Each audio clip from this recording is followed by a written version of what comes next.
اس زمین سے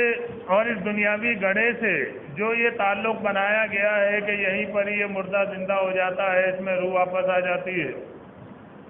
یہ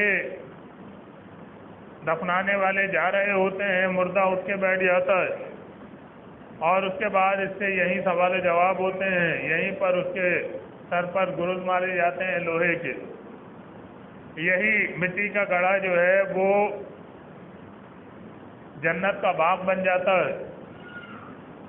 تو یہ اصل میں قبر پرستی کے جواز کے لیے یہ عقیدہ بنایا گیا ہے، تاکہ یہ قبریں پوجی جا سکیں، ان کو مزار اور آستانوں کی شکل دے کر یہاں سے منتیں اور مرادیں مانگنے کا دروازہ کھولا جا سکے۔ قبر پرستی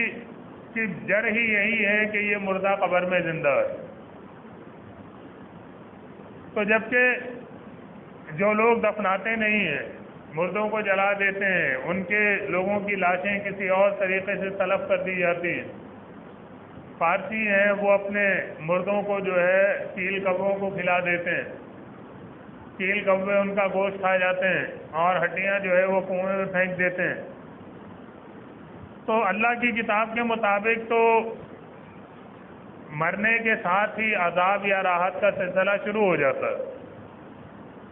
یہ نہیں ہے کہ فرشتے انتظار کرتے رہتے ہیں کہ کب اسے دفنایا جائے، کب یہ زمین میں جائے تو ہم جا کر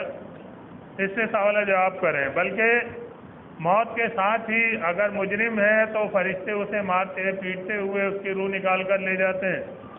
اور اگر مومن ہے تو خوشخبری دیتے ہوئے اور مبارک سلامت کی پکاروں کے ساتھ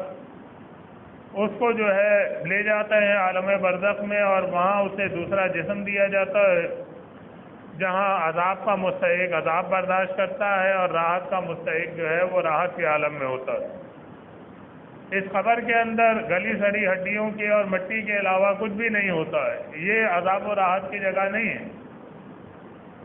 لیکن آج جتنے فرقے اور مسلک ہیں، دیوبندی، بریلوی، اہل حدیث، شیعہ، سب کے سب اسی بات پر اصرار کرتے ہیں کہ یہ قبر جو ہے یہی عذاب راحت کا مقام ہے، یہ مٹی کا گڑھا، اور یہیں پر ہی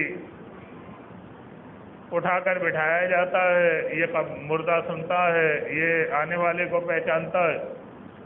اللہ کی کتاب اور اللہ کے نبی صلی اللہ علیہ وسلم کی تعلیمات کی کوئی دلیل ان کے پاس موجود نہیں۔ موجود ہیں ان کے پاس تو بس اماموں کے فتوے ہیں کہ جی امام احمد بن حنبل نے یہ کہا کہ یہ مردہ قبر میں روح واپس آ جاتی ہے، زندہ ہو جاتا ہے۔ ابن تیمیہ، ابن قیم، ابن کثیر نے یہ کہا ہے کہ یہ مردہ قبر پہ آنے والے کو پہچانتا ہے، اور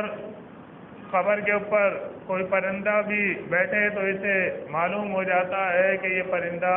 نر ہے یا مادہ ہے، چڑیا بیٹھی ہے، چڑا بیٹھا۔ تو یہ اس قبر پرستی کے جواز کو فراہم کرنے کے لیے انہوں نے عقیدہ بنایا ہے۔ اللہ کی کتاب یہ بتاتی ہے کہ ثم انکم بعد ذلک لمیتون، سورہ مومنون میں، کہ زندگی